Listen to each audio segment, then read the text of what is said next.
Welcome into Words with Wallace. I'm your host, Nick Wallace, coming at you. It's Monday, October 20th, and happy basketball eve.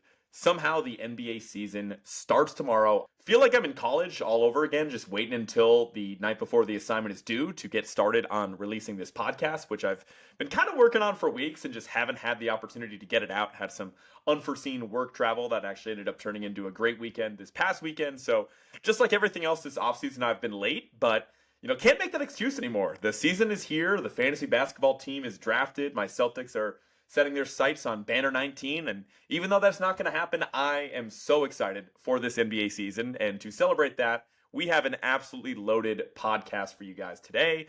We're going to catch you guys up on a bunch of news, a bunch of injuries, a bunch of signings that we've had over the past couple of weeks. And really over the past 48 hours, there's been a bunch of extensions that have really picked up. I'm going to go through all of my NBA awards picks, both my prediction and then a value pick based on where the betting odds are currently at. If you guys had followed my picks last year, which I'm sure many of you did, you would have actually came out on top, made some good money just because a few of those actually hit, especially some of the value ones hit for me as well. So we'll kind of run through the ones that I got right and quickly go through all of my awards picks. We're also going to predict the full standings, which are going to look laughably bad in a couple months, I'm sure, but it is fun to kind of go through that exercise and show what the playoff seeding is going to look like, or at least how I expect them to look like at this point right before the season. And then finally, to close out this podcast, I'm going to go through my top 5 storylines that I'm looking forward to for this upcoming NBA season. And then just to save the best for last, I have to save my NBA Finals pick for the final few minutes of the episode. So stay tuned, loaded podcast, excited for you guys to listen. So let's start off with some news, and specifically some news around my favorite team, the Boston Celtics. So it was kind of funny. I was actually thinking about making this podcast a Celtics-only podcast heading into the new NBA season, and ultimately I decided against it. I figured the Celtics talk, it might be easier to kind of find a lane and grow this thing, but there's so many other NBA storylines that are interesting to me. I didn't really want to make it too narrow-minded where it was just Celtics talk, but if you guys aren't listening to this, I'm assuming most of my listeners are Celtics fans at this point in time. If you guys want to hear just Celtics content, I'm certainly open to it, but really just looking to do ultimately whatever I have the most fun with and ultimately whatever has the biggest opportunity to grow. So we'll see. We're always viable to make some changes around here, but for now we are going to cover the entire NBA and still give the Celtics a little bit of extra attention.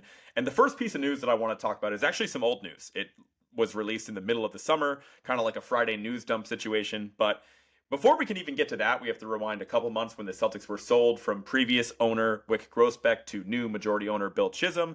It was announced that Wyc, the old owner of the team, was basically slated to stay on as governor all the way through 2028, which even at the time that news was released, it felt like a pretty long timeline, and everyone kind of had their bullshit detectors out when that story was released. And then, of course, just a couple months ago in the middle of the summer, Shams reported that Wyc is no longer staying on as governor of the Celtics, and that change is supposed to, at the time of Shams tweeting that, was supposed to go through pretty soon after that. So at this point in time, I'd expect that Bill Chisholm, the new majority owner, has the full control of the reins, and that makes a lot of sense.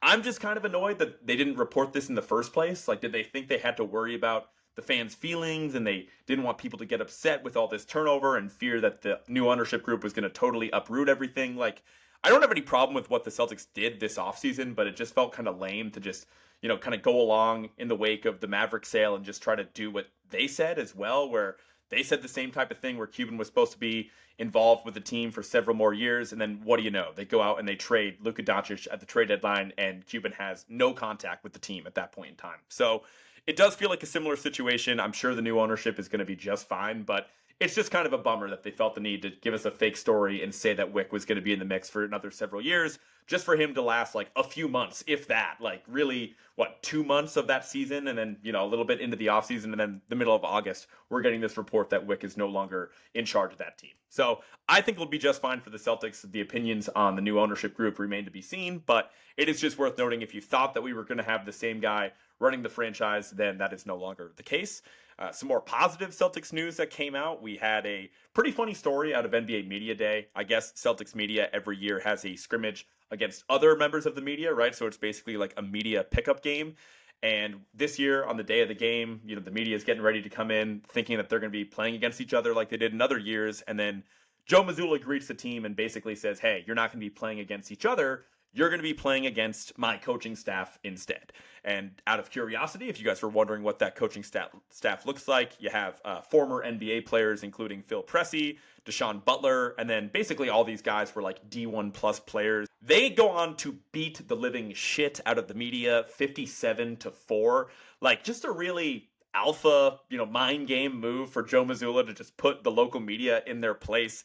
It was only a 12-minute game, and it is kind of funny. You got to think that there's some former Hoopers or maybe even current Hoopers involved with the Celtics media group, and this is no shame to them. But, when you match up against a psychotic coaching staff made up of former pros and D1 players, and they're full court pressing you for an entire 12-minute game. Like, I saw a few clips of Mazzulla, like, smacking the floor and, like, just ripping the ball away from somebody, like, forcing a shot clock violation. Like, anyways, I really enjoyed it. It was, like, the perfect amount of stupid and crazy and funny for me. That is exactly what I'm hoping for from my psycho head coach in advance of what a lot of people are chalking up to be a lost season. I just love that we have that crazy competitive edge. So I thought that Celtics news was funny. And if you guys want to look into it, don't feel too bad for the media. They were able to milk a lot of content out of it. I saw a lot of different guys that I like release some pieces and everything like that. But just the idea of these former D1 Hoopers picking up media who are like, a lot of older dudes who are out of shape, women, people. I have no idea the level of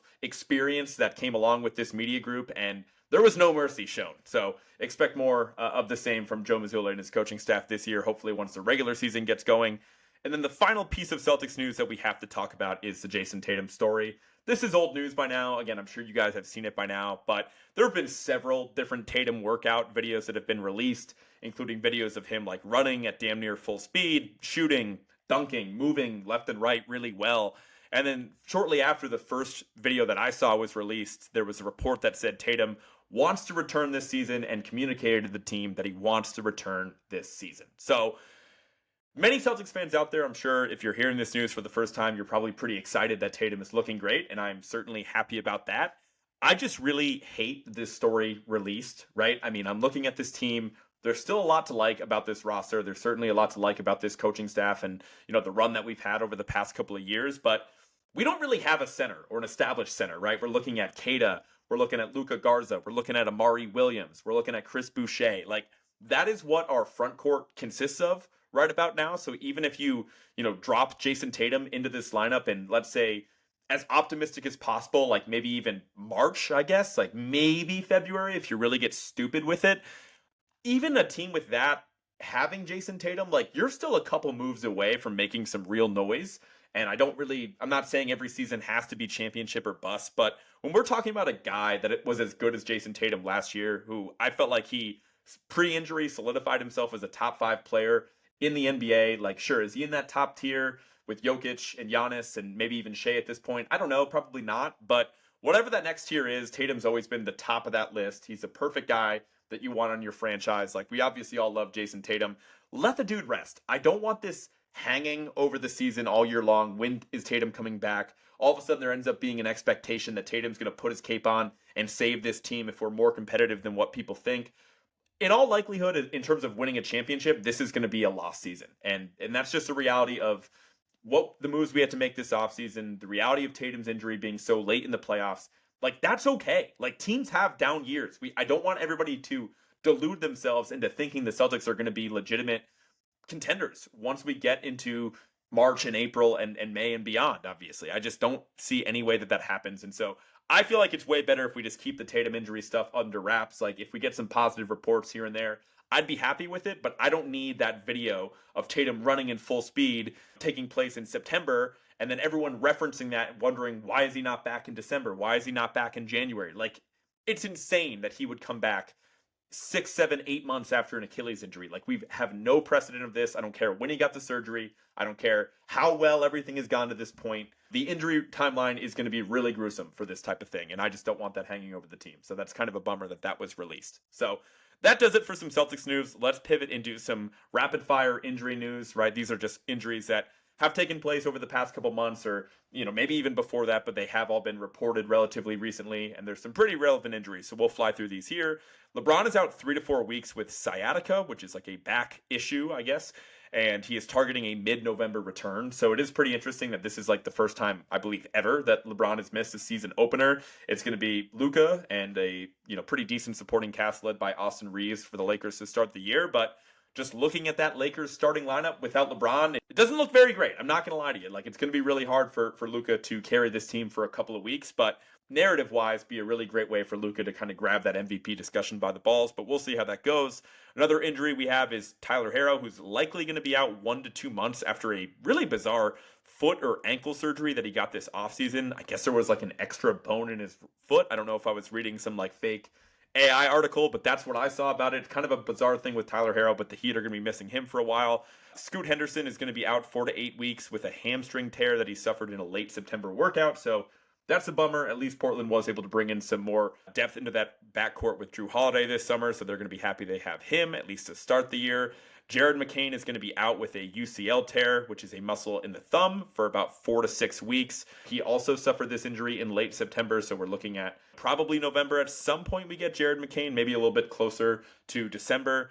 Zach Edey is going to be out at least 2 months after having ankle surgery this summer. You got to keep in mind that that guy's an absolute giant, so I'd imagine whatever the injury timeline is, you could probably smack a couple weeks on there. The biggest injury news that took place, bar none, is Fred VanVleet. Again, this happened a while ago, but he did tear his ACL in an offseason workout this summer. Huge bummer. I guess it was probably a little bit closer to the fall at that point, but huge bummer for a Rockets team that obviously has title aspirations. There's going to be a lot of buzz around this team surrounding the trade deadline. It was already announced that tomorrow their starting lineup is super bizarre. It's going to be Amen Thompson, Kevin Durant, Jabari Smith, Alperen Şengün, and Steven Adams. So unless that was fake, which I don't believe it is, that is an absolutely massive lineup with no traditional point guard. You're kind of looking at Amen to be the point guard there, but a lot of the offense is obviously going to be run through Kevin Durant and Şengün as well. But just a massive, bizarre lineup for the Rockets to start the season. We'll definitely expect to see a huge opportunity increase for Reed Shepherd, the 3rd overall pick last year. He'll be asked to carry the load, but I think the Rockets are going to be in trade buzz all the way up to the deadline for them to pick up at least like a backup point guard option that can help bring the ball up in the playoffs and handle some defensive pressure. I've seen some fake trades out there, and I haven't really loved a lot of them for the Rockets, so we'll get more into that as the season progresses. And it does seem like they're pretty content riding it out with the group they have, at least to start the season, but it is a massive bummer for Fred VanVleet and the Rockets. So that does it for the injury news. Let's move on to just some other random news going on, most of them in the vein of signings. Starting off with the end of our restricted free agency saga, Jonathan Kuminga, he signed a 2-year, $48.5 million contract with the Warriors. He has a player option in the second year. It is designed for the Warriors or another team, if Kuminga is traded, to rip up and complete a fresh new contract after this season, and that is according to Shams Charania. So it is pretty interesting. Like, even when this story was first reported, Shams kind of set it up as, hey, this is going to be a story all year long because the Warriors are looking to trade this guy. That's kind of how it was announced, the player option. Apparently, Kuminga doesn't really have an intention of signing it next year because he wants to hit the open market, get as large of a contract as possible in free agency.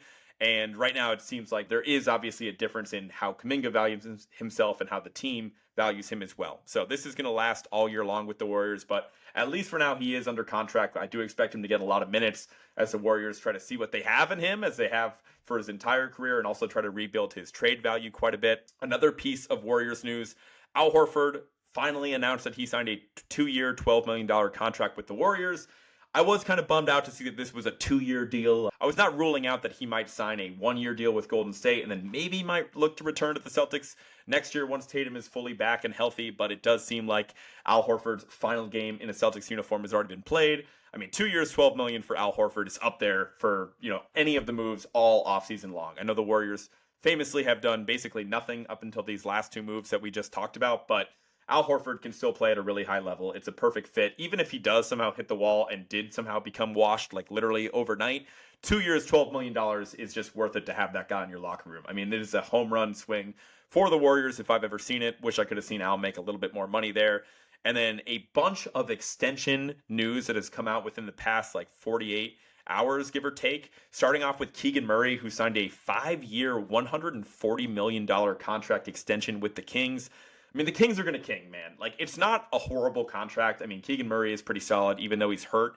He's going to miss a total of 3 to 6 months, It was reported with the same injury that Jared McCain has, which is a UCL tear in the thumb. I don't know why Murray's timeline is so much longer than McCain's. Maybe there's a different level to the tear. I really couldn't tell you. But I'm just saying that the type of player that Keegan Murray is, while he is really solid, I haven't seen him develop a ton since his rookie year. I can't say I'm super dialed in on the Kings, but that's just the type of player that the good teams are able to pay a fraction of the cost and get the same production. Get a big body that can play defense at a pretty high level and shoot some threes. Like the Celtics have Sam Hauser. I'm not saying I wouldn't, rather have Keegan Murray, all else equal, but I'm telling you, like, good teams just are able to find guys like that without a problem. And if you're a team like the Kings that doesn't really have that true face of the franchise, it doesn't really have that true superstar, and you're paying, what is that, like $28 million a year for Keegan Murray, I don't love it. And moving on to some of the other extensions that took place, Christian Braun, 5 years, $125 million with the Nuggets, so a very similar price point to Keegan Murray. I actually like the edge that Christian Braun plays with a little bit more. I think he's a dog out there. I think he's perfect for what that Nuggets team needs. He plays really well alongside of Jokic, which isn't saying much because that's the best compliment in all of basketball right about now. But I love the way that guy cuts. The outside shot has improved. He defends at a high level. He's a great athlete. I like that signing for the most part for Denver. Dyson Daniels, great contract here, 4-year, $100 million extension with the Hawks. So just $25 million a year for Dyson Daniels. I love that. The dude had a fantastic season last year, one of the best defenders in the NBA. Most steals in a season in like 30 years or something crazy like that. That's great value for Dyson Daniels. Kevin Durant, 2 years, $90 million extension with the Rockets. Actually a pretty affordable deal for the Rockets, all things considered. I know Kevin Durant's going to be like ancient by that point in time when that extension kicks in. But look, man, he's made more money than anybody else in NBA history for a reason. Kevin Durant is that guy. And $45 million a year for a superstar player that's probably going to give you like all NBA level production until he decides to hang him up. I'm totally fine with that. And at least that story isn't hanging over the Rockets this season of like what is going to happen if KD hits free agency at some point. AJ Green, 4 years, $45 million extension with the Bucks. Really cool story. You love to see those guys that are, I'm sure he was undrafted. I know he kind of came out of nowhere, but for him to, get that commitment to make that life-changing money, and it's well-deserved because he can do one skill at a super high level, and that's shoot the hell out of the basketball, and he plays pretty well alongside Giannis. Happy to see that for AJ Green. A couple different Blazers extensions that we have here. 4 years, $90 million for Shaedon Sharpe, a dude that is so fun to watch. For my money, the best dunker in the NBA right now. In-game, dunk contest setting, whatever it is, I would take that guy over anybody else. He is so fun to watch. And that's a pretty good price tag. I mean, it's interesting to see how the overall game is going to round out, especially with all the guards that they have in Portland. But the athleticism literally jumps through the screen. And I think that guy's a really talented scorer as well. Has all the tools that you could need. And then I believe it's 4 years, $82 million for his teammate, Toumani Camara. And this is exactly what I was talking about with the Keegan Murray stuff, right? Like, what, you're getting Toumani Camara, who is, in my opinion, a significantly better player than Keegan Murray. He's certainly a better defender, and you're getting him for what, like 50%, 60% of the cost of Keegan Murray? And I know that Toumani Camara was what, like a second-round pick, maybe an early second, something like that. So, the draft slot that he's in does affect like the maximum amount of money that he's able to make. So it's a little bit easier to get Camara at a discount than you can Keegan Murray. But I am just saying, these players exist on much cheaper contracts, and just because you're the Kings doesn't mean you have to overpay to keep a guy in the building. Like, it's really going to be just fine. So, anyways, I like that move a lot for the Blazers, so I'm kind of burying the lead there. 4 years, $82 million for Toumani Camara is a fantastic value. And then 2 more pieces of news here, and then I promise we will get to my NBA awards picks. Starting off with Ace Bailey. This is, again, old news. He looked awesome in the preseason, and part of the reason is maybe because he dumped that agent. He dumps his old agent, Omar Cooper, the guy who famously had him not work out for any NBA teams, decline basically every single workout invitation that guy received. I don't really know what the end game was there, but it did just kind of feel like there was a bad leadership at play. People were really hard on Ace Bailey, and I hated to see that because I love the guy as a prospect. And it didn't make sense the way that like a 19-year-old kid with a stupid agent was being treated during the draft cycle. But either way, he landed in a pretty good spot at pick 5, I want to say, to Utah. I think he's fantastic value there. And I think he's going to be pretty damn good for Utah this year. And I think it's very fitting that they fired that dumbass agent that was making the kid look bad. So good for him and his team. And the last piece of news that we have to talk about, again, another old storyline here, but I did almost record a podcast a couple weeks back because there was a big piece of LeBron news that was going crazy on Twitter. He tweets out decision part 2, right? Everyone's speculating what that could possibly mean. People are taking a closer look at the fact that LeBron is unrestricted free agent after this season. Could this be his like Kobe Bryant, like farewell tour retirement announcement, right? All this stuff is floating around out there. And I almost turned on the mic just to record my thoughts on it. I was like, what am I doing? Like, this is going to be some bullshit ad. Like, there's no chance LeBron's actually retiring. He cares way too much about his legacy. He's playing at too high of a level right now. He's got Luka. I don't care how upset he is with the front office. Like, everything's going to be fine. Sure enough, next day comes out. It's just an ad. It's an ad for Hennessy. Anything is possible. So shout out them for getting LeBron to sell out. I would love to know how much they paid for that to be licensed as Decision Part 2 and how much they paid LeBron for him to tweet that. Probably an absurd amount, but just kind of a dick move for LeBron. I'm not going to lie. Like, why do you have to sell out for an ad at this point in your career? Like, you've probably made, what, at least $500 million on the court and then another $1 billion off the court, and you have to take a check for Hennessy just to fuck with all your fans a couple weeks before the season. Thought it was a super lame move, so I didn't want to give LeBron a free pass for that, even though I did not record an episode in a couple of weeks. So that does it on all the news that I have.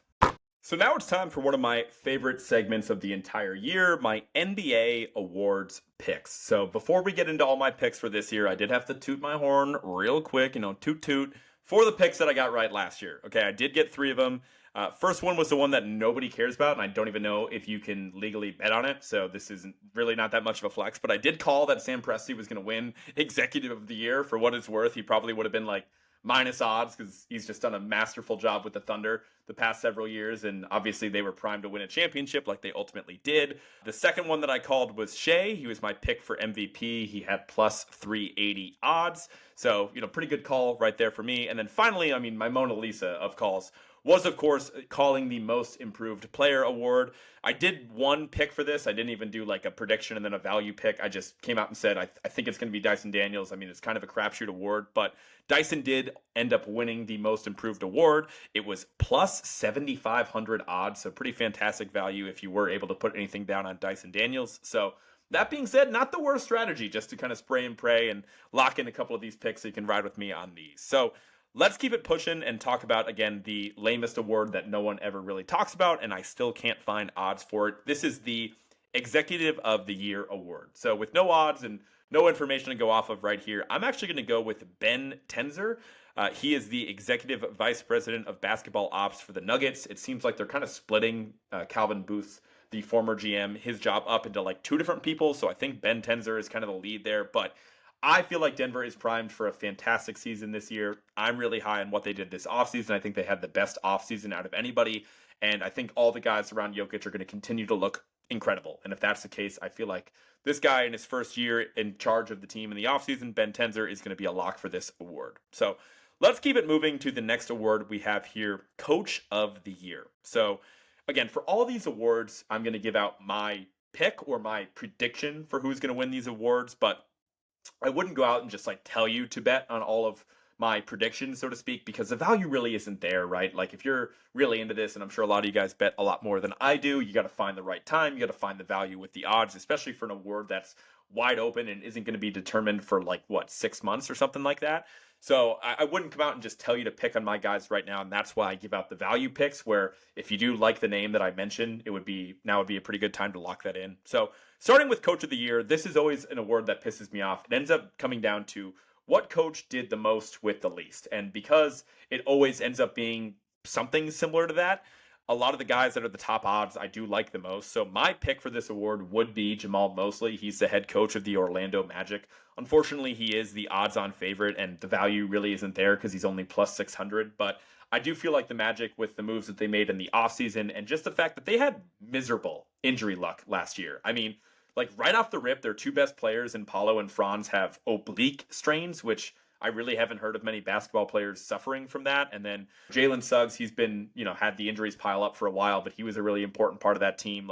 Not only did they get a lot better by trading for Desmond Bane, even though I didn't love that move as much as others, it was a great swing for the Magic. They're going to be primed for a really good year, just from the youth and the development of the guys if they stay healthy, right? If Paulo stays healthy, if Franz stays healthy, I think they're going to be a lot better. And so I like Jamal Mosley as the pick at plus 600. Now, if I had to give out a value pick, I like Rick Carlisle at plus 3,500. I just feel like so many people want to root for the Pacers because of the incredible story that they had, and just, tragically losing their best player in Game 7 of the NBA Finals to an Achilles injury doesn't get much worse than that. But we know that Carlisle's an amazing coach. We know that he can really lift up this team, and he still has a lot of talent. A lot of guys that were balling in the playoffs, like Neesmith and Nemhard and Mathurin, like they're all still there. And so if they're somehow able to take advantage of a weak East and land like a top 6, top 5 seed, I wouldn't bet on that happening, but I could definitely see a path for Carlisle to do it. And he is plus 3,500, kind of has like middle of the pack odds for coach of the year. So I like Rick Carlisle there as the value pick at plus 3,500. Let's move on to another award that's kind of a crapshoot. We have the Clutch Player of the Year. Again, the NBA just started giving this out a couple years ago, so don't want to spend a ton of time on this. They end up really pushing these players and pushing the voters toward the clutch metrics, right? All of the game-winning or game-tying shots within the final few minutes of a close game. Like all those metrics are pretty easily available on NBA.com, and that's a lot of the time what this boils down to. But you can really just kind of pick whatever guy you want. I mean, I would say, gun to my head, my pick to win the award would be Cade Cunningham at plus 2,200. You also kind of want to pick a team that isn't like totally dominant. Like you pick a guy like Shai Gilgeous-Alexander. It's like, what's the point? The Thunder are so good and they win so many games in blowout fashions. It just reduces the amount of opportunity you have for Shai to be in a close game to hit a clutch shot. Like he could still get there, but I kind of like Cade at plus 2,200 as my main pick if I really had to tell you, just because I feel like the Pistons are going to be a good team, but they're still going to be in a lot of competitive games, and they're not going to be dominant by any means. So he would be my pick to win it, and if you want somebody with even better odds, my value pick is Derek White. I'm allowed to be a homer for a couple different times during this podcast. He has plus 1,300 odds, and I just feel like Derek White, we know he's incredibly clutch. Any Celtics fan listening to this would back me up on that. So I feel like Derek White's a dog. And I feel like, again, the Celtics are going to be in a lot of competitive games, probably more so than what they have been the past few years because the team is so much worse. I think they're going to be around 500, give or take, which is perfect for them being in as many clutch games as possible. And we know Derek White is a dog. So I like him at plus 1,300 to win that award.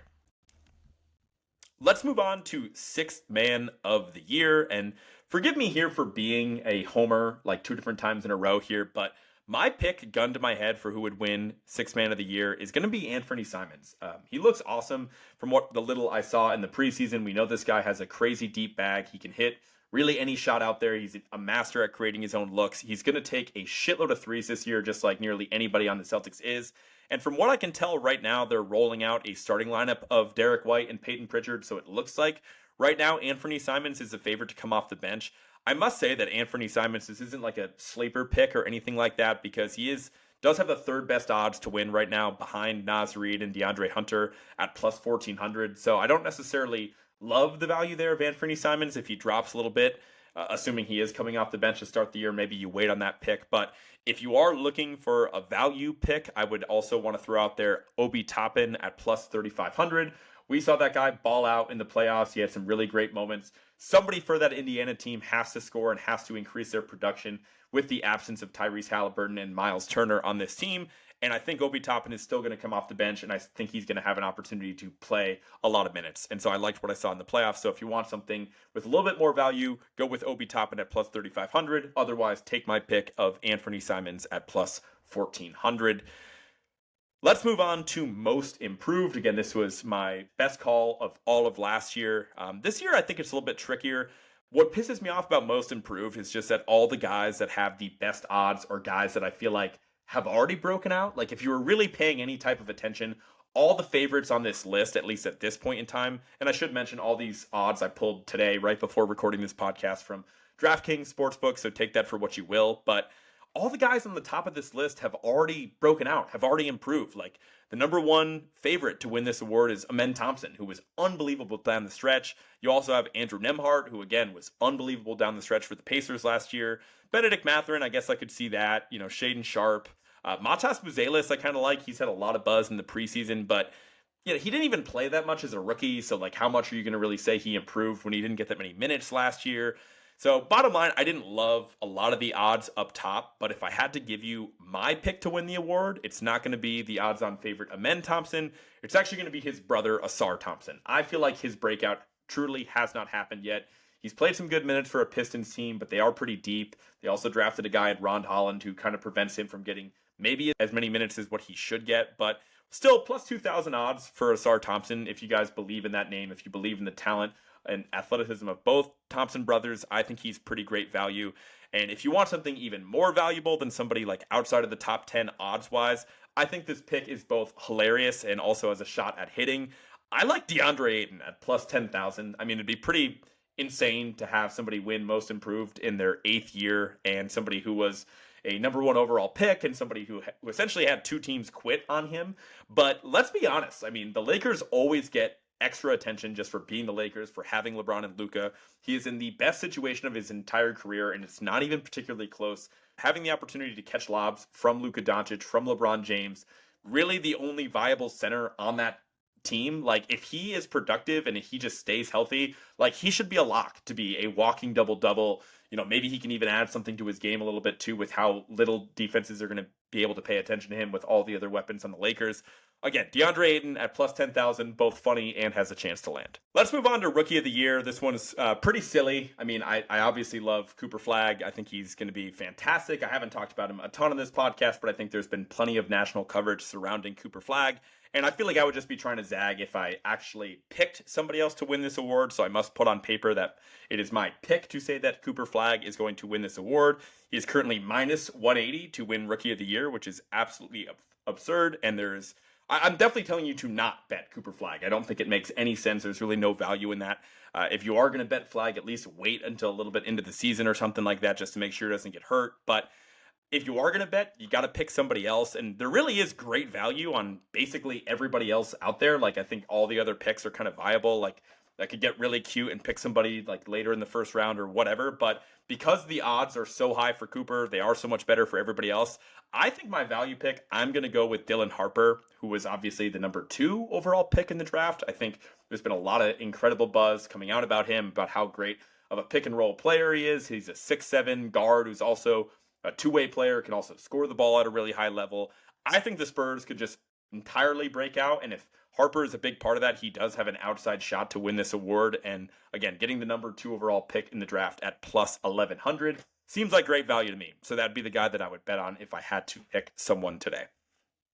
And then very similar to Rookie of the Year, Defensive Player of the Year is kind of stupid as well. I mean, Wemby is a minus 175 favorite to win this award. Now, he was a similar favorite at this point last year, and he absolutely would have won that award had he just stayed healthy. But he had, of course, the blood clot issue that prevented him from reaching 65 games, so he wasn't eligible. So that's exactly why you don't bet somebody to win an award when they have minus odds, especially before the season. But that being said, if I had to pick someone who's going to win Defensive Player of the Year, it's probably going to be Wemby. I mean, if he stays healthy, like, nobody has a shot. So I'd really only bet this if you wanted to pick somebody in the event that Wemby gets hurt, which is very possible. I mean, he's giant, so I feel like the injury risk is definitely increased there. So if I had to pick somebody that wasn't Wemby, again, you can get pretty good value on basically everybody else.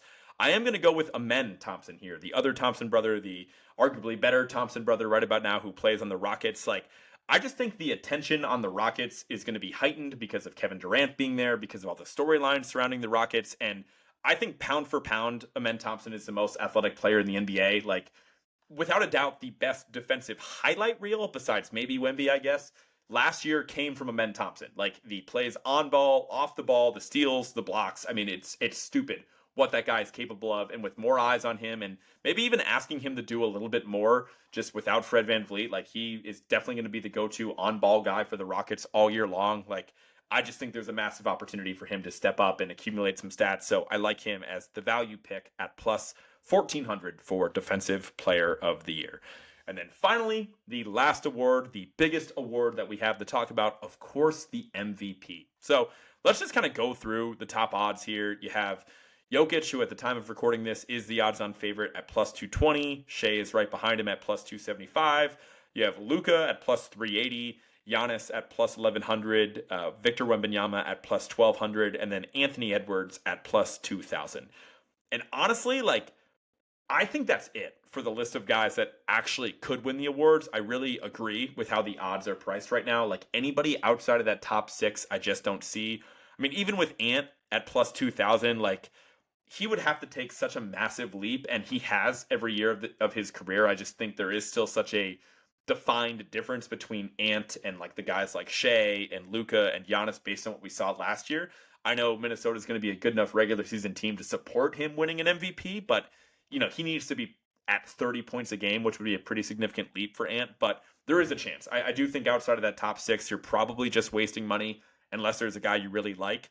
But gun to my head on who I think is going to win the MVP right now, it is really close, but I think I'm going to say Luka. I just think the opportunity for him to come in, no LeBron to start the season, really grab the team by the horns, grab the narrative by the horns as well, just by being the guy for the Lakers right from the jump.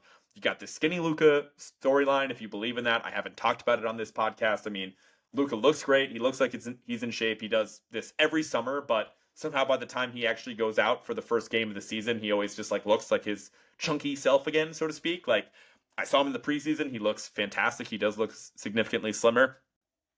I just feel like if not now, then when, right? I picked Luka to win a couple years ago. I thought he should have won a couple years ago. So we know he's in the talent to at least be in the MVP conversation. The real question is how good are the Lakers going to be? How close do they need to be to the Thunder and the Nuggets in order for him to actually win the award? And I do think the narrative with him playing for the Lakers and how much attention that team's going to get is going to play into it. And the fact that you can get the third best odds for Luka, plus 380 is pretty good value. That's worth a bet if you believe that he has a shot to win it. So I'm going to go with Luka as my overall pick to win MVP. I just think that Shea would have to go so crazy to win back-to-back. I just don't see it happening. I do think there's a very real chance that Jokic wins. So if you want to pick Jokic to win it every year like an investment, go for it. I mean, that's fine too. And ultimately, my value pick, if I really had to pick somebody outside of the top 4, we'll say, I would go with Wemby at plus 1,200. Again, I just think the opportunity for that guy is insane. He could break out if the Spurs make some real noise and end up being a top 6 seed that nobody is expecting right about now. Wemby has to go crazy to do it, and I think he's a lock for 26, 13, and 5 right about now. So if he gets, goes anything north of that, then he really has a real shot to win this award. Let's move on to another segment that we also did on this episode last year, which is going to be predicting the final standings in each conference. So I think last year I did the top 10 seeds, going through the playoff and play-in seeds in each conference. But, what's another 10 teams, right? We might as well go 30 for 30, perfectly predict each conference from 15 to 1, and that's what we're going to try to do. So let's start off with arguably the less interesting conference, the Eastern Conference, and we'll start at the bottom. So I'm not trying to spend more than a minute or two on each team here because we are already jam-packed during this podcast. But starting at the very bottom, in the Eastern Conference, we have Brooklyn. Their roster makes no sense. They have a ton of rookies, and I think they are very much intentionally trying to lose. So I don't really know any certainty with Brooklyn beyond Cam Thomas getting 25 shots a night, give or take. So I have them comfortably at 15. Not far ahead of them, I have the Washington Wizards at 14. Again, another really bad team. Not a lot going on there, but at least they have Trey Johnson and some flashes last year with Sarr and Koulibaly.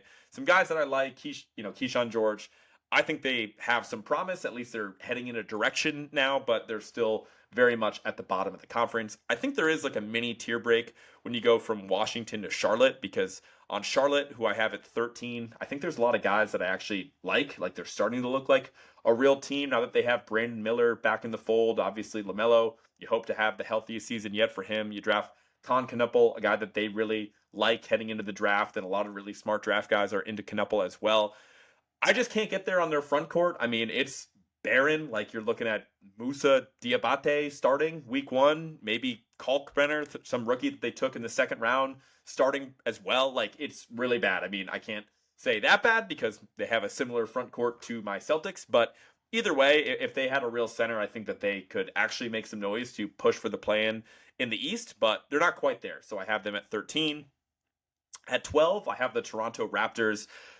This is a team that has a really big payroll, Quickly, Brandon Ingram, Scotty Barnes, RJ Barrett, Jakob Poeltl. These guys are making real money, and the intention there, by all accounts, is to win and be competitive. So, if I was smart, I'd probably have them a little bit higher, but I hate the Raptors. I don't like their fans. I don't like watching them. They're arguably my least favorite league pass team. I do like Brandon Ingram. I think people, consider him worse than what he actually is. He's a really talented scorer, and he just hasn't really been able to stay healthy, and he hasn't been a part of too many good teams, and I don't really see that changing this year. So I don't like the Raptors at all, and I have them at 12, and that's where I'm going to leave them. Moving on to the 11 spot. And now this is where you know I'm a dumbass, because if I had half a brain, you got to pencil in the Chicago Bulls for the 10 seed in the East like clockwork either way. But I didn't want to put Chicago there. I actually think that they did get worse this offseason. Like, I didn't like the trade to move off from Lonzo Ball and to get Okoro, and they just really didn't do anything else of note. Like, maybe this is the year they finally tear it down at the deadline and move on from a guy like Vooch, or move on from anybody else on their team that has real value, maybe a Kobe White or something like that. But for now, with Kobe White being banged up and the fact that there is that chance that they tear it down, even though it's unlikely, I bumped them down to 11. So one spot below normal for the Bulls, and I just like all 10 teams in the East above them. So that's where I'm going to leave it. Moving on to number 10 in the Eastern Conference, this is where I have the Indiana Pacers. I want to tip my cap. I want to at least put this team in the play-in race in the Eastern Conference. It's going to be tough. They definitely don't have a lot of centers either. This is kind of the theme of the East right about now, but at least they picked up a guy in Jay Huff, who I really like. They're getting Isaiah Jackson back, who I believe had a torn Achilles, or if not, a season-ending injury last year. And I think there's a lot of talent. Like, again, I talked about Carlisle, how there's an opportunity for him to win Coach of the Year. Like, Nemhard, McConnell, Mathurin. I think there's a way for this offense to really pop. Don't even get me started on like the Johnny Furphy Summer League preseason dunk montage, because it's insane. They got this white guy that can just really fly, and so he's going to be fun to watch too. Like, Indiana's been pretty good at drafting. Jarris Walker, he's going to get more burn too. So I just think I'm going to trust the infrastructure of a team that just had an amazing run. There's going to be a hangover there after the finals with all the injuries and the departure of Miles Turner, but I feel like this team should definitely be back at least in the play-in race in the Eastern Conference. Moving on to the number 9 seed in the Eastern Conference, this is where I have the Miami Heat. I did like their offseason, and mainly the move to trade for Norm Powell. I think that he is really great. I think he was fantastic for the Clippers for a while. He was my guy back when I had that episode a couple years back, because he's always one of my favorite dudes to watch on League Pass, and they really barely had to give anything up to get him. They also signed Davion Mitchell. They have Khalil Ware, who I had so much fun watching last year. I think he's going to take a real leap this year, but it's still the same, like, old and told core, right? And if Ware doesn't make that leap, I don't really know who's jumping out the gym for them to make this team, a better team in the Eastern Conference. I know Yakachonis has some buzz around him, right? Like, people really like him. I just totally had a blind spot for him in the draft, so maybe he pops, and we know the Heat have been pretty good drafting historically as well. And so if they were like, somehow a top 5 or 6 seed, it wouldn't surprise me. But between the Harrow injury, and I don't think they got that much better this offseason, I don't know. I don't love the vibes around Miami right now, so I'm going to slot them in at number 9 in the Eastern Conference. And I know you guys are probably listening to this entire exercise just wondering how much of a homer I'm going to be. Well, this is where the buck stops. I do have my Boston Celtics as the 8th seed in the Eastern Conference, which is probably higher than what Vegas would tell you the odds should be on them. I mean, if I had to guess, their line would probably be like 8.5, like betting-wise, over under that standing in the East. But I still kind of believe in this team, right? I mean, you still have guys in JB and Derek White and Pritchard. And those are guys that are accustomed to competing at a championship level, and I don't think they're just going to shut that switch off. And maybe I'm buying into the preseason hype too much with Mazzulla and looking too much into him beating the snot out of the media, being a psycho all offseason. Like, he's going to have these guys playing hard. There's clips coming out of Jaylen Brown talking about how he doesn't play for a basketball team. He plays for a track team because they're just going to run up and down, shoot a million threes a game. There's going to be a ton of variance. They can beat anybody in the NBA when they're hitting. They're going to lose to some pretty bad teams when they're not. But I just kind of like Boston to make some noise in the Eastern Conference, at least staying competitive, giving themselves a shot if Tatum does want to return. Like, obviously that's going to be a massive boost for the team at that point in time. So I'm not exactly banking on it, but I think the 8 seed is like a reasonable finish for them with or without Jason Tatum, to be totally honest with you. Maybe they even get frisky enough to make a move at the deadline, but all that talk about them like leading into the tank and the fact that they have their own first round pick this year, they're not going to intentionally lose games. It's just not going to happen. I mean, maybe, knock on wood, God forbid JB gets hurt or we have another big injury, something like that, but I don't see us offloading any guys that we want to be a part of this team long term. Like, maybe we move on from a Hauser or something like that at the deadline to pick up more draft capital because he's a really good player on a cheap contract. But I think we have the shooters. I think we have some guys that can put the ball in the bucket. Simons is probably going to be really productive for us, even though we're probably only going to have him on the team for this year. So I don't think I'm being too much of a homer by putting my Boston Celtics at 8 in the Eastern Conference. One spot above them just shows that, again, not being a homer here, because I actually have the Philadelphia 76ers above them at number 7. They're a really tough team to rank, and you can just say that Embiid is cooked and washed. You can say that Paul George is cooked and washed, and that's fine. Maybe those guys are, but it's just going to be really hard for them to have any worse of a season injury-wise as they did last year. I think Paul George might actually be cooked, right? Like, he had like another significant injury in the offseason. I think I talked about it on the last podcast or whatever. He had like another cleanup knee surgery, something like that. It's not looking good for Paul George, but the buzz around Embiid is positive, and I know everybody wants to just put a fork in him, and he's probably going to play like a high of like 50 to 55 games, but you have the guy that we've seen the past couple years for 50, 55 games, even last year when he really was playing through injury. Like, the dude is still a monster. He still produces points at a really high level. He's still nearly unstoppable once he gets going, and I think VJ Edgecombe is going to be a hit. I think he is going to play right away for them. I think they have a guy in Jared McCain who I think they were a little too high on last year, but is still really good. But, he was out for most of last year. Maxey was out for a ton. A lot of those were probably fake injuries at the end of the year. I mean, Quentin Grimes, he actually, I should have mentioned him at the top. I believe he signed the qualifying offer with Philadelphia as well, which is really bullshit because that is super under market for how good that guy was down the stretch for the Sixers last year. But they have a lot of depth at guard, not a lot of depth at big. They did lose Yabusele, who was a pretty nice piece for them last year. But I still think Philly has talent, and especially in an Eastern Conference that's lacking, some top-end skill. You get 40 to 50 games out of Embiid. I could easily see this team being a 7 seed, and I think that that's fair. Let's move on to the top 6. So I would say there's a tier break after 7 in the Eastern Conference as well, or above 7, I guess I should say. Starting with the Detroit Pistons here, I have them at number 6.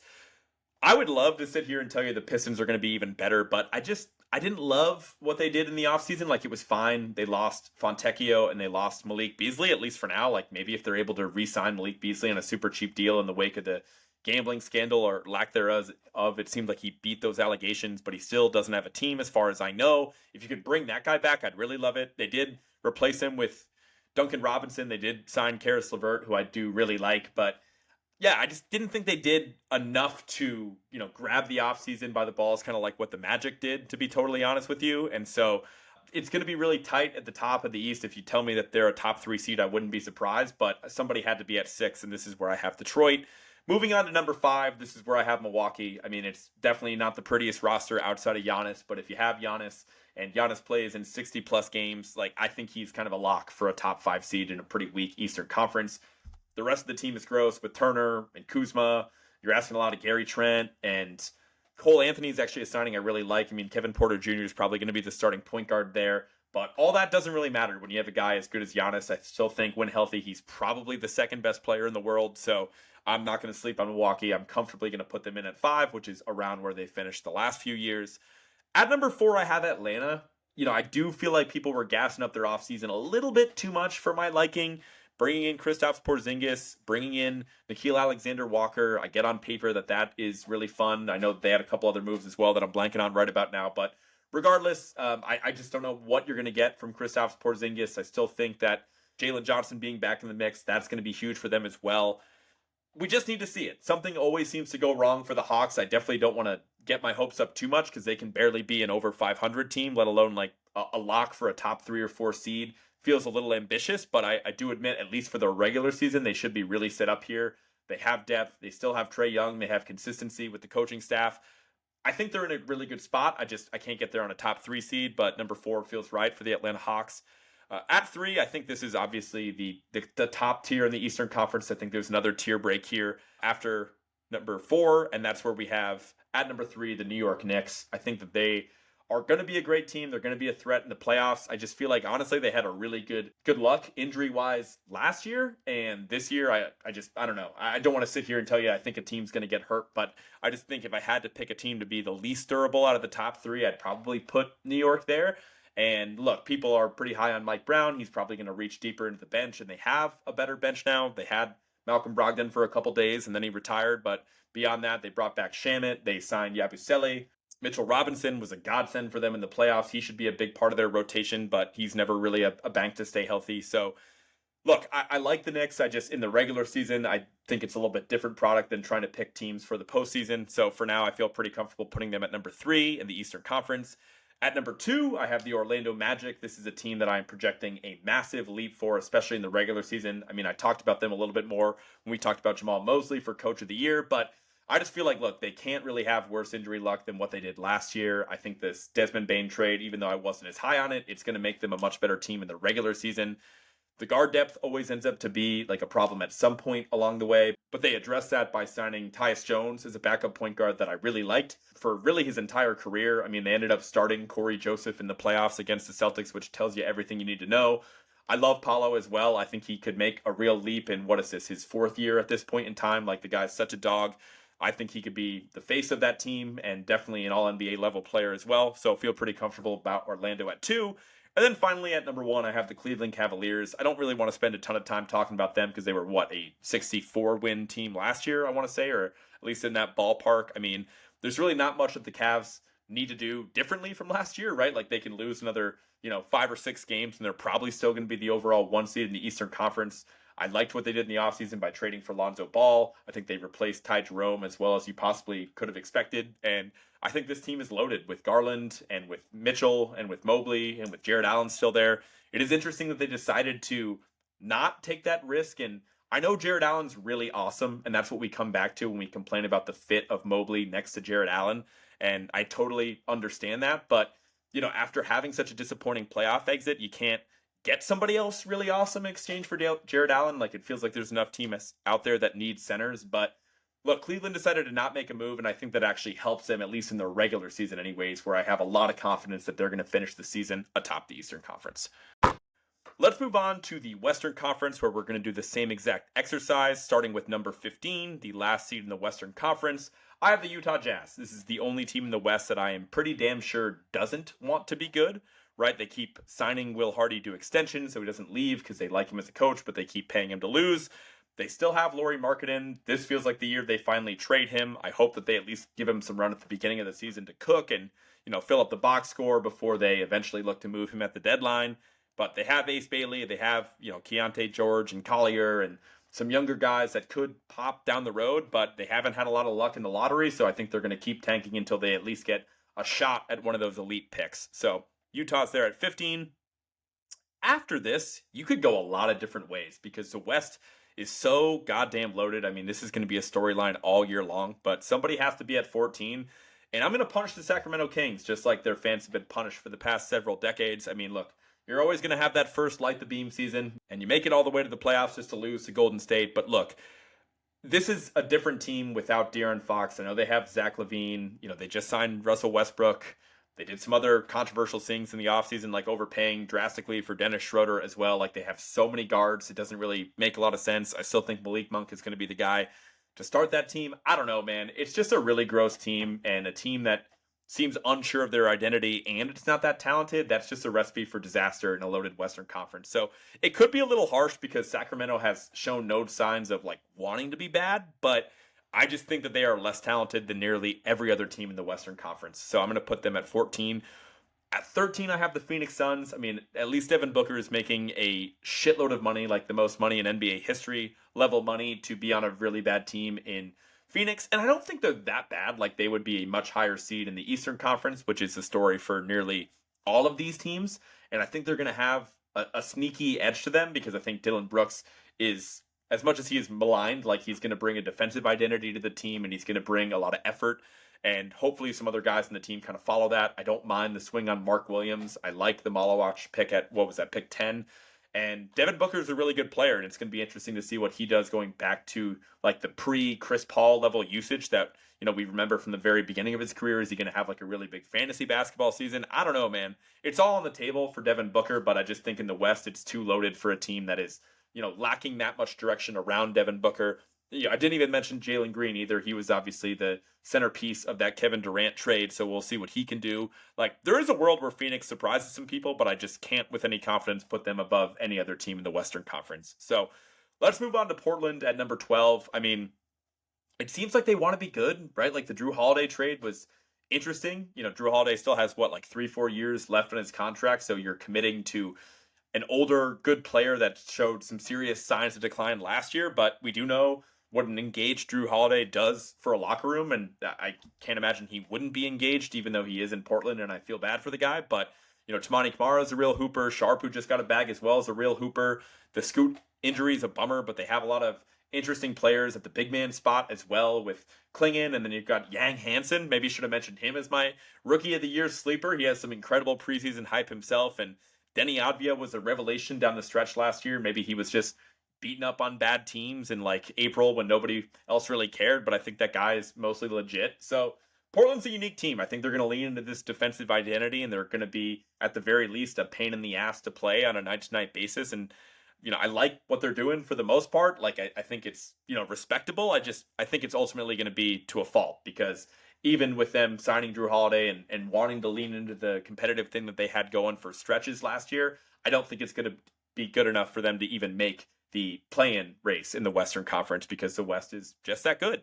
Moving on, we have a team that I think I'm higher than consensus on, at least, and that's the New Orleans Pelicans, who I have slotted in at the 11 seed in the Western Conference.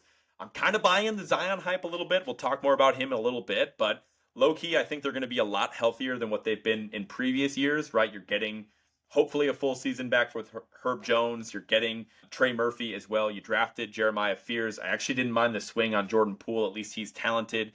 Yves Missi showed some really nice stuff as a rookie last year as well. It's a bummer that Derek Queen is starting the year hurt. It's a bummer that DeJounte Murray is coming off that torn Achilles as well, but eventually those guys should be back in the mix.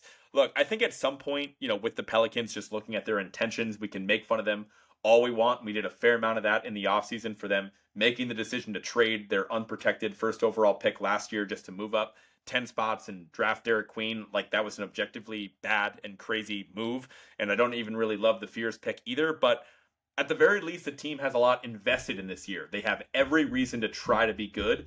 And I think the core of Zion and Trey Murphy and Herb Jones as like a core there can end up being pretty special down the stretch. So we'll see how it all works out for them. But I'm starting to buy in a little bit. They need their guys to get healthy. But once Murray and Queen come back, I think they actually could have cooked with something there. Ultimately, it's going to be to their detriment, because I still don't think they make the play-in race in the Western Conference, but I think they're going to be close. At number 10, I have the Memphis Grizzlies. I can't be that much lower on this team. Jaren Jackson is starting the year banged up as well. I think he'll be back within the first couple of weeks, but he is injured. Edey's going to be out a while. John Morant is healthy for now, but we do know how that goes. I think Memphis got worse, but knowing Memphis, they're going to hit on that pick that was Cedric Coward. Like, they just seem to hit on every draft pick. Jalen Wells was a hit last year as well.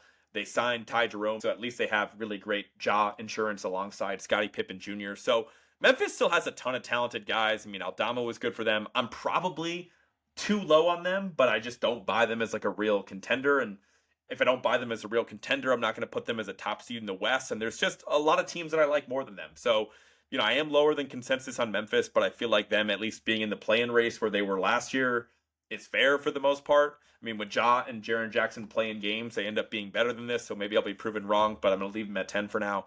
At number 9, I have the Dallas Mavericks. They're a team that has a shitload of talent, a shitload of upside. The question is, like, how are they going to fare without Kyrie Irving for at least the first half of the season, I guess we'll say. I do think D'Angelo Russell is a pretty fascinating replacement there. Obviously, the hype around Cooper Flag is insane. I think Anthony Davis, if you get a healthy season out of him, he's going to be a monster. I mean, there's just so much talent on this team. They have tons of depth in the front court as well with Lively and Gafford. You still have PJ Washington. You still have Najee Marshall, who I love. Even the guard depth behind D'Lo, like Brandon Williams had flashes last year. I've liked what I've seen from Hardy. Like, this is just a really good team. And I think ultimately the ceiling is going to come down to what you get out of Flag in year one. And I don't want to put too much pressure on the guy, right? But I think there's a real shot that they could even be higher than this, right? Like, if he can really hold it down and, be a center point of that offense until Kyrie Irving comes back, they could make some real noise. And so, this could look a little silly, but I have to put them above Memphis, and I have to put them above teams like New Orleans and Portland, even with the injury to Kyrie Irving, because I think the rest of that team is just that damn good, and their defense is going to be a problem from day one. So I like Dallas at number 9. Part of the reason I had to bump down Dallas and Memphis is I got to make room for the Spurs at some point. I have them here at 8.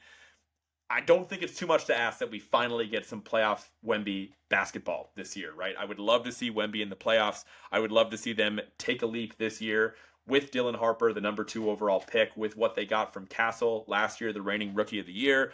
We got to see just a few games of Fox and Wemby together before Wemby was out for the year, and then Fox later got hurt. There is a lot of talent on this Sacramento team. They also addressed the depth behind Wemby with Cornette and Kelly Olynyk, 2 former Celtics who I really enjoyed having on my team. I think they're going to be great in San Antonio as well.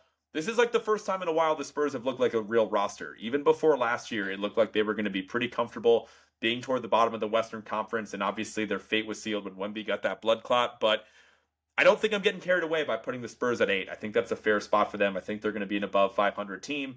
And I maybe I'm wish casting here because I want to see Wemby in the playoffs that bad, but I'm going to leave them there at 8. Moving on to number 7, this is where I have the Los Angeles Clippers. Talked about them on my last podcast with Dime Dropper. Obviously an older team. Obviously a lot of storylines surrounding the Clippers and the potential salary cap circumvention and the All-Star game being there, all that good stuff. But look, this team of unks can still play, all right? You got Chris Paul, you got Bradley Beal, you got James Harden, you got Kawhi Leonard, you got John Collins, you got Zubac coming after a career year. I mean, this team is deep. This team is talented. The only thing that's going to get in the way is the injury bug, like it always does with this Clippers and just being an overall cursed franchise. I think they could be better than 7 in the regular season, honestly, but I like the top 6 teams above them. And, basically every team in the NBA is younger than the Clippers. I forgot about Brook Lopez being a real backup for Zoo as well. I mean, it's a good team. Somebody had to be there at 7. I think there is a significant tier break between the Clippers at 7 and the Spurs at 8, but that's where I'm going to leave the Los Angeles Clippers is at number 7. At 6, I have the Golden State Warriors. I hope I'm wrong here. I want more for Steph Curry, especially in the final years of his career here. But, I will say with Jimmy Butler, it did look like that trade paid off, at least for the regular season and through like the first round of the playoffs. He did look really good for that team. Now, I don't know how many games they're going to get out of Jimmy Butler in the regular season. And, besides re-signing Kuminga to probably trade him before the deadline, really the only move that I can think of that they made this offseason was signing Al Horford, which it is a great move for what it's worth, giving them a legitimate stretch big option. I know they had that in post, but now you have one that can actually move his feet and play a little bit of defense, which is crazy because Al is like 40-something years old or whatever. But look, I like Golden State. I like that system. I think that's going to be good enough if you get a healthy Steph to at least be a top 6 seed in the West. So that's where I'm going to leave them. At number 5, one spot above the Warriors, I have the Lakers. This is roughly where they were this past year, I want to say as well. Interesting squad. I think they had an okay offseason, but not a great one. That was really low on their offseason to start. But they did sign DeAndre Ayton. They did sign Marcus Smart. They made a few moves around the fringes. And I don't think you need to do all that much when you have a guy as good as Luka Doncic, who's a no questions asked top 5 player in the NBA. Even with LeBron dealing with the sciatica stuff, it is a little scary, but I think this team can still be a top 5 seed, and that still leaves the door open for Luka to win MVP. At number 4, I have the Houston Rockets. Even though the point guard depth and the Fred VanVleet injury probably bumped them down like a spot or 2 for me, this is still a phenomenally talented team. They're going to be a pain in the ass to play on a night-to-night basis. Again, I know I said this earlier in the pod, but Amen Thompson, Kevin Durant, Jabari Smith, Şengün, and Steven Adams in a lineup, like your smallest guy is Amen Thompson, who's like 6'7", and also the best athlete in the NBA. Like, there's just going to be so much size, and it's going to be such a bloodbath fighting with Şengün and Steven Adams for rebounds. And then when they check out of the game, you still have like Clint Capella and Tari Eason coming in the game. I mean, it is going to be a freaking nightmare. And they have a true psychopath in Ime Udoka at the helm there. Like, even with them taking some bumps and having some weird offensive stretches without VanVleet, I think this team is just too talented to be anything but a top 4 seed in the West. At number 3, I have the Minnesota Timberwolves. I will never doubt Minnesota in the regular season, and as long as this current core is the same. I mean, I think Anthony Edwards just continues to ascend. I think their defense is always elite. I love McDaniels. I love what I saw from Randall down the stretch last year and in the postseason. It could be a little ambitious for me to put them this high just because, look, I do think the rest of the West got better, and I'm not sitting here saying that Minnesota got that much better this offseason. Like, it's mostly just the ascension of the young core that they have. But I believe in the young core that they have. And I believe in even the guys like Jalen Clark and Terrence Shannon Jr. that had flashes last year and Rob Dillingham. All those guys are going to be asked to play a bigger role without Nickeil Alexander-Walker. Mike Conley, I'd imagine they're going to phase him out more and more. But I think they have the young horses to withstand being a top 3 seed in the West. At number 2, I have the Denver Nuggets. I know that they're not normally the most dominant regular season team, but I think this team has a real shot to win the title. And if you want to have a real shot to win the title, you got to be a top seed, even in a loaded conference. And I think Denver, again, just to recap their offseason real quick, taking Michael Porter Jr. and Russell Westbrook and effectively turning those guys into Cam Johnson, Bruce Brown, Jonas Valanciunas, and Tim Hardaway Jr., I think is a massive upgrade. The continued development of guys like Christian Brown and Peyton Watson as well is going to be really helpful. I think they're in a really great spot in the Western Conference, and I think this is going to be another fantastic year from Jokic and Murray and company. And then, of course, number 1 seed in the Western Conference, your defending champion Oklahoma City Thunder. They were easily the best team in basketball last year, and that's including a stretch in which they didn't have Hartenstein. They missed Chet for, I believe, most of the regular season at that point, so it'd be pretty stupid to put anybody but the defending champs at number 1 in the Western Conference regular season final standings. Now, before I give you my NBA Finals pick, I did just want to quickly go over 5 NBA storylines that have me the most excited for this season, and then I'll give you my Finals pick and we'll get on out of here. Starting with the NBA media landscape, this is easily what I'm most excited about heading into this season. The fact that we have 2 more NBA broadcasts that are getting into the mix this year with the NBA on NBC and the NBA on Prime. Not only is this the nostalgia that goes into NBC and Round Ball Rock, which you'd have to be living under a rock to not realize how back that song is and how they've been, mashing it into all the promotions. Like, there's some nostalgia that comes with the NBA returning to NBC. Honestly, I missed that wave, right? Like, I wasn't alive and aware when NBC was broadcasting games in real time. I've seen a lot of that in watching some older games during the offseason and stuff like that. So I'm excited for them to kind of return to glory. And to remind you what the crew is looking like with the NBA on NBC, you have the studio analysts. The crew that they have there is Carmelo Anthony, Vince Carter, Tracy McGrady, and then you have, I doubt he's going to be a regular part of the show, but Michael Jordan is serving as a special contributor. So, I can't wait for his gambling segment like everybody's been joking about all summer. But that group right there of Carmelo Anthony, Vince Carter, and Tracy McGrady, and I think Jamal Crawford is probably going to be one of those 4 as well. Those are all guys that I loved watching as players and guys that I've enjoyed the media stuff that I've seen of them so far. So I think NBA on NBC is going to be great. And then the Prime crew as well. I'm pretty excited about that one. They have a pretty unique crew of analysts like Dwayne Wade, Steve Nash, Candace Parker, and even Kenny Beecham, who was a YouTuber that, has really blown up his career. And it's really cool to see him make that leap from YouTube media to mainstream media with the NBA on Prime. So I'm really excited for both of those. I think the competition for the marketplace was just desperately needed. Like, all we had last year was really ESPN and then TNT as far as the national broadcast, and obviously that's kind of becoming one entity with ESPN and TNT. So the entire landscape is looking radically different with inside the NBA moving over to ESPN with these 2 new ways to watch with NBA on NBC and Prime. I think the downside is just you need to have all of these accounts in order to watch it, which is going to become more of a pain in the ass for the users. But if the media product is worth it, I think it'll overall be worth it for the game. So I'm really excited about that. The second storyline I'm looking forward to the most, it's not skinny Luka, it is skinny Zion. I mentioned this a little bit when we were talking about the Pelicans. I just want a healthy season from Zion. It's been so long since we got it. The moments that he looked good last year, nobody gave a shit because by the time he was actually playing, they were so far removed from playoff contention, and that was mainly because they were just so snake-bitten injury-wise to start the year. But I am starting to buy the hype on skinny Zion a little bit, and I hope that guy plays at least 50, 60 games. I think he's going to be special, so I wanted to throw that out there. Another storyline I'm monitoring, the Clippers, the Kawhi, the aspiration scandal continued, right? It's already crazy that, it's an eve before the season, and I feel like people already stopped talking about this aspiration scandal. As crazy it is, I think it's more likely than not this Clippers circumvented the salary cap to pay Kawhi Leonard, and the NBA desperately wants to keep this on the down low, especially with the All-Star game taking place and being hosted at the Intuit Dome in the Los Angeles Clippers. So I am really fascinated to see how this plays out when they announce the punishment, what the punishment ends up being, all that good stuff. There will be something if they really bury it and push it to after the All-Star break. I think it'll make it more minor, but this is definitely not the last we're hearing of that story. So I'm excited to see how that plays out. Another storyline I'm watching is the Warriors and what their next move is. We alluded to it earlier when we talked about that Kuminga player option that he signed and the 2-year agreement that he reached with the team this offseason. This is just screaming trade. And after a really quiet season from the Warriors, I'd be really surprised if they didn't move him at this point, because I think the ship has sailed on him and Steve Kerr and like that vision all coming together. No matter what the tools that guy has, he's just better suited on another team, and there will be another team that talks themselves into him. And so I think if the Warriors do make another move, like they will need to make another move in order to become a real contender. I don't think it's crazy to say that they get there. And so I'm really excited to see what that next move is. So that'll be something to monitor as the season goes on.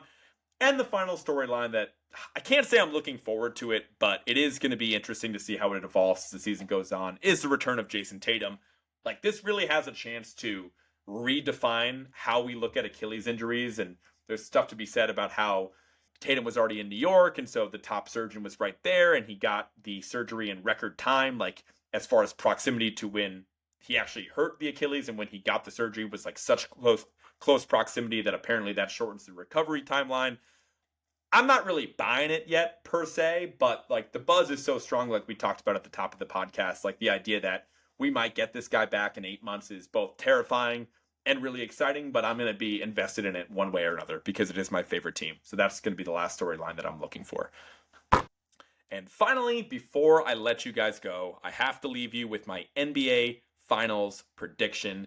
And I'm not going to spend a ton of time talking about it because I'm pretty high on both of these teams, but I am going to go with the Denver Nuggets over the Cleveland Cavaliers. I just think that Denver was so close to beating Oklahoma City last year in the playoffs, came down to game 7. Obviously, that game was a bit of a blowout, but Denver just felt like they were one guy short, and they've added at least 2 guys to their rotation. Maybe even a third guy develops as well. I'm really excited for what that's going to look like, and I think there's been possibly upgrades as well, like not just adding a couple guys to the rotation, but getting an upgrade over Michael Porter Jr. in Cam Johnson, getting an upgrade over Russell Westbrook by bringing back Bruce Brown and what he meant to that 2023 Nuggets championship team. I just think that Denver is loaded, and even if they're not the top seed, which I'd be really surprised if they were in the Western Conference, I think they can beat Oklahoma City in the playoffs, and that's what I'm going to go with. I think after Denver and OKC, it's kind of hard to find another team that's even on that same level, so I do feel pretty good about my pick over Denver. And I think in the East, to come out of it, it's going to be close, but I think at some point Cleveland has to get over the hump and get over whatever demons that they're fighting in the playoffs, because I believe Cleveland is easily the most talented team in the East, and I think this is the year that they finally prove it by making it all the way to the finals and losing to Denver. So just to quickly recap my NBA awards picks, the season predictions, everything like that, if you wanted to fast forward to the end of this pod and learn it. My Coach of the Year pick is going to be Jamal Mosley, and the value pick is going to be Rick Carlisle. Clutch Player of the Year, my pick is Cade Cunningham, and the value pick is Derek White. Sixth Man of the Year, my pick is Anthony Simons, and my value pick is Obi Toppin.